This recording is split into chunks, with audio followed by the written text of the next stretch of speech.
নিজের রুমে অনবরত পায়চারি করছে আদৃশ। আসার পর থেকে এখন পর্যন্ত একবারও আয়নার দেখা পায়নি সে।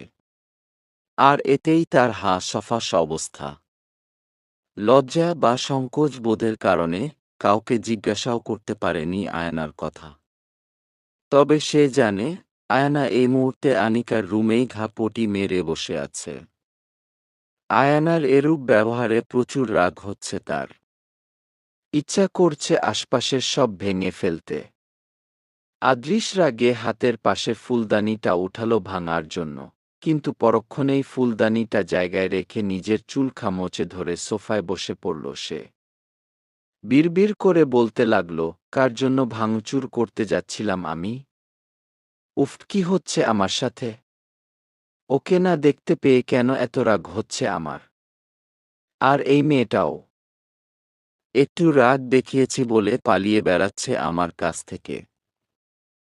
ইগনোর করছে আমাকে। তাতে কি, দিন শেষে তো এখানেই ফিরতে হবে। তখন দেখো কি হাল করি। কথাটা বলে বাঁকা হাসল আদৃশ। অন্যদিকে আনিকার রুমের বেডে গোল হয়ে বসে আছে আয়ানা। এখন রাত ৮টা বাজে। বাড়িতে আসার পর আদৃশ আসার আগেই রুম থেকে কাপড় আর ২টা বই নিয়ে আনিকার রুমে চলে এসেছে সে। আনিকা তখন ভার্সিটিতে ছিল। আনিকার রুমে ফ্রেশ হয়ে ঘুমিয়ে পড়েছিল সে, যাতে কেউ খেতে ডাকতে আসলেও আর না ডাকে। কিছুতেই আদৃশের সামনে যাওয়ার সাহস পাচ্ছে না আয়ানা। সেই সময়ের কথা মনে পড়লে এখনো বুক ধুকপুক করছে তার। আদৃশ যে রাগী এটা সে নিজেই বলেছিল আগে, কিন্তু আজ নিজের চোখে তার রাগ দেখে প্রচুর ভয় পেয়েছে আয়ানা। বিকালে ঘুম থেকে ওঠার পর অনু এসে খাইয়ে দিয়ে গেছে তাকে। তারপর থেকে আনিকার সাথে পড়বে বলে বাহানা দিয়ে আনিকার সাথেই আছে সে। আনিকা বুঝতে পেরেছে নিশ্চয় কোনো গণ্ডগোল আছে, কিন্তু কিছু জিজ্ঞাসা করেনি আয়ানাকে এই ব্যাপারে। রাতের খাবারের ডাক পড়লেও নড়ল না আয়ানা। বাহানা দিল বিকালে খাবার খাওয়ায় আর সন্ধ্যায় নাস্তা করায় পেট ভরা তার। এখন আর কিছু খেতে পারবে না, তাই কেউ আর জোর করল না। আনিকা নিচে চলে গেল খেতে। আনিকা নিচে নেমে টেবিলে বসে পড়ল। টেবিলে সবাই উপস্থিত, শুধু আয়ানা বাদে। আদৃশের চোখ একজনকে অনবরত খুঁজে যাচ্ছে, কিন্তু সেই ব্যক্তির দেখা নেই। আনিকা আদৃশের পাশে বসে তার কানের কাছে ফিসফিস করে বলল, কি ভাইয়া, কাউকে খুঁজছ নাকি? আনিকার কথায় অপ্রস্তুত হল আদৃশ। কোনোরকমে বলল, না না, কাকে খুঁজতে যাব? আনিকা আগের মতোই ফিসফিস করে বলল, থাক, আর ঢং করতে হবে না। বউকে খুঁজছ বললেই পারতে। তোমার বউ খাবে না? বিকালে খাবার খেয়েছে আর সন্ধ্যায় আমাদের জোর করায় নাস্তা খেয়েছিল, তাই এখন আর কিছু খাবে না। তবে প্যারা নিও না, ঘুমানোর আগে ঠিক পাঠিয়ে দিব। আদৃশ আনিকার দিকে চোখ গরম করে তাকাল। আনিকা ভয় না পেয়ে উল্টাভে টকাতে লাগল। আদৃশের অপর পাশ থেকে আহিল ফিসফিস করে বলল, ও ছাড়া ভাই, এর অবস্থা পুরাই চিনি ছাড়া চায়ের মতো। একদম তেতো, ফিকা। আহিলের কথা কানে যাওয়ায় এবার বেশ শব্দ করে হাসতে লাগল আনিকা। আহিল ওর সাথে তাল দিল। সবাই ওদের দিকে প্রশ্নবোধক দৃষ্টিতে তাকাতেই হাসি থামাল তারা। খাওয়ায় মনোযোগ দিল দুইজন। ওরা দুইজন থেমে যাওয়ায় হাঁফ ছেড়ে বাঁচল আদৃশ। দুইটাই বিচ্ছু। রুমের বাইরে দরজার সামনে দাঁড়িয়ে আছে আয়না। ভিতরে যাবে কি যাবে না, কি করবে বুঝতে পারছে না সে। ভোরে বুকটা কাঁপছে। যদি আদৃশ আবার বকে। সে ভেবেছিল আজ আনিকার রুমেই থেকে যাবে। কিন্তু আনিকা তাকে রুমে এসে বলল, কি ব্যাপার আয়না পাখি, ঘুমাবে না নাকি আজ? যাও রুমে, ঘুমিয়ে পড়ো। অনেক তো রাত হলো। যাও যাও। তাকে ঠেলে ঠুলে রুম থেকে বের করে দিল আনিকা। আয়না কয়েকবার তার সাথে থাকার কথা বলতে চেয়েছিল, কিন্তু এই কথা বললে আনিকা সন্দেহ করতে পারে, তাই কিছু বলেনি, চুপচাপ চলে এসেছে। তবে এখন যে রুমে যেতে ভয় লাগছে। আয়না ভাবল ড্রয়িং রুমে চলে যাবে। সবাই হয়তো ঘুমিয়ে গিয়েছে এতক্ষণে। যেই পা উল্টো দিকে ফেরালো পিছন থেকে ডাক পড়ল আয়নার, চুপচাপ রুমে এসো। আয়না পিছন ফিরে দেখল রুমের দরজায় আদৃশ দাঁড়িয়ে আছে। আদৃশের গম্ভীর চাহনি দেখে তাকে উপেক্ষা করার সাহস পেল না আয়না। ধীর পায়ে রুমে প্রবেশ করল। আয়না ভিতরে ঢুকতেই ধুম করে দরজা লাগল আদৃশ। যেন সব রাগ দরজার উপর ঝাড়তে চায়। দরজা লাগানোর শব্দে ভয়ে দেয়ালের সাথে মিশে গেল আয়না। আদৃশ আয়নার দুই পাশের দেয়ালে হাত ঠেকিয়ে তার দিকে ঝুঁকে আসল। আদৃশের এভাবে এতটা কাছে আসায় চোখ খিচে বন্ধ করে দেয়ালের সাথে আরও সিটিয়ে গেল আয়না। কানের উপর গরম নিঃশ্বাস আছড়ে পড়ায় মৃদু কম্পন ধরে গেল তার শরীরে। আদৃশ আয়নার কানের কাছে মুখ নিয়ে মৃদু স্বরে বলল, তোমার সাহস তো কম না মেয়ে। আমাকে গণর করো তুমি। আবার বাইরের ছেলের সাথে হাহাহিহি করো। আজ সারাদিন অনেক জ্বালিয়েছ। তার শাস্তি তো পেতেই হবে। শাস্তির কথা শুনে ভয়ার্ত দৃষ্টিতে আদৃশের পানে চাইল আয়না। এই মুহূর্তে আদৃশ তার খুব নিত্যে দাঁড়িয়ে আছে। দুজন এতটা কাছাকাছি যে তাদের নাক ছুঁই ছুঁই করছে। আদৃশের কণ্ঠ শান্ত হলেও কথাগুলো ভয়ানক লাগছে আয়নার। হুট করে আদৃশ দূরে সরে গেল। আয়না হাফ ছেড়ে বাঁচল আদৃশ দূরে যাওয়ায়। আদৃশ সোফায় গিয়ে পায়ের উপর পা তুলে বসল। তার ঠোঁটে লেগে আছে বাঁকা হাসি, যা দেখে ভয় পাচ্ছে আয়না। সে এখনো আগের মতোই দেয়ালের সাথে লেগে দাঁড়িয়ে আছে। আদৃশ এবার গম্ভীর, রাগী কণ্ঠে বলল, কান ধরো। আদৃশের হঠাৎ এমন আজব কথায় মুখা হয়ে গেল আয়নার। সে হা বলার মতো আদৃশের দিকে তাকিয়ে রইল। তার বুঝে আসছে না সে ঠিক শুনেছে না ভুল।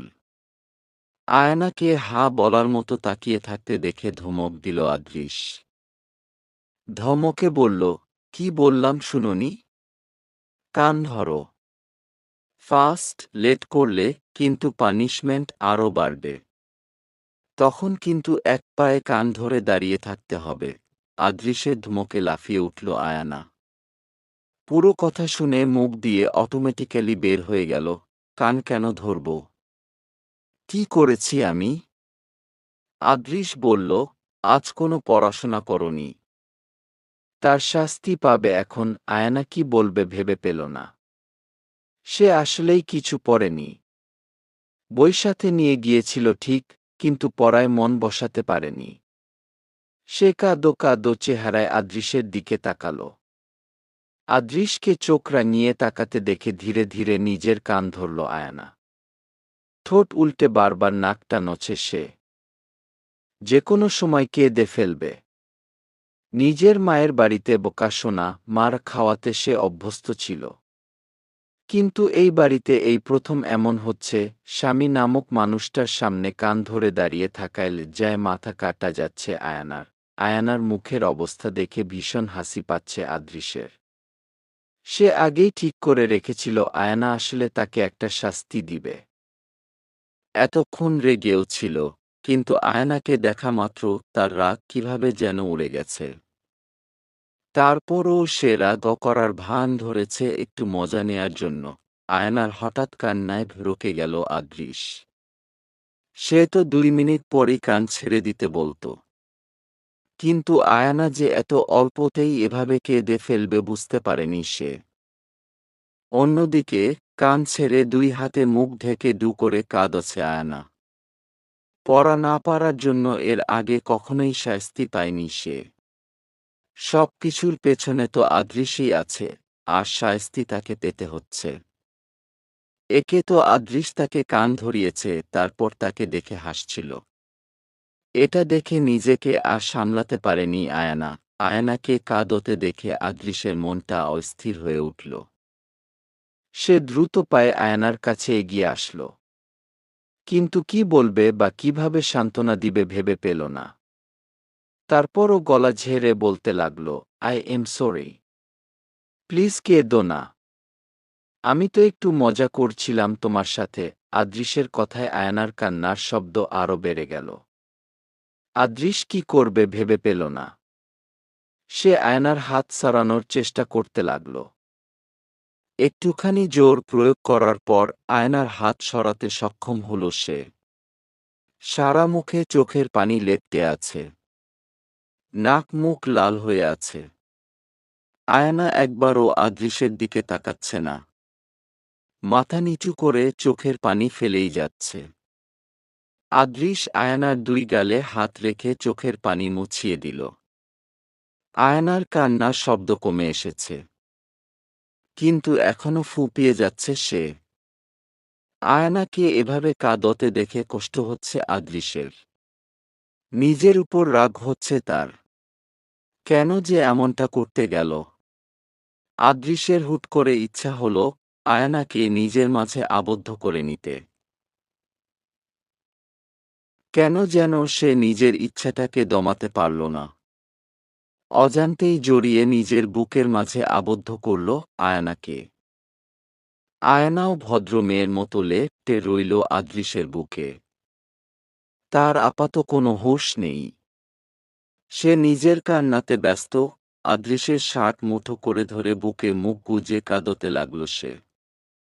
আদৃশ মাথায় আলতো করে হাত বুলিয়ে দিতে দিতে বলল, হয়েছে তো, আর কত কাঁদবে। আমি সরি তো। আমি শুধু একটু মজা করতে চেয়েছিলাম। তুমিই কিন্তু আমাকে রাগিয়ে দিয়েছ। সারাদিন রুমে আসনি কেন? আর আমি তো আগেই বলেছিলাম পড়া না পারলে পানিশমেন্ট দিব। আয়না আদৃশের বুকের কাছে নাক ঘষে কান্না জড়ানো কণ্ঠে বলল, আপনার ভয়েই তো রুমে আসিনি। আপনি যদি আবার রাগ করেন। আর পড়াও তো আপনার কারণেই হয়নি। আদৃশ হালকা হেসে বলল, ও এখন সব দোষা আমার, তাই না? আচ্ছা, মেনে নিলাম আমার দোষে সব। কিন্তু কে যেন নাকের পানি, চোখের পানি দিয়ে আমার পুরো শার্ট ভিজিয়ে ফেলেছে। ইস! আদৃশের কথায় সম্বিত ফিরল আয়নার। ছিটকে দূরে সরে গেল সে। তাকিয়ে দেখল, সত্যিই আদৃশের শার্টের একটা অংশ ভিজে গেছে। আদৃশের মুখের দিকে তাকাতেই দেখল মিটমিট করে হাসছে সে। ভীষণ লজ্জা পেল আয়না।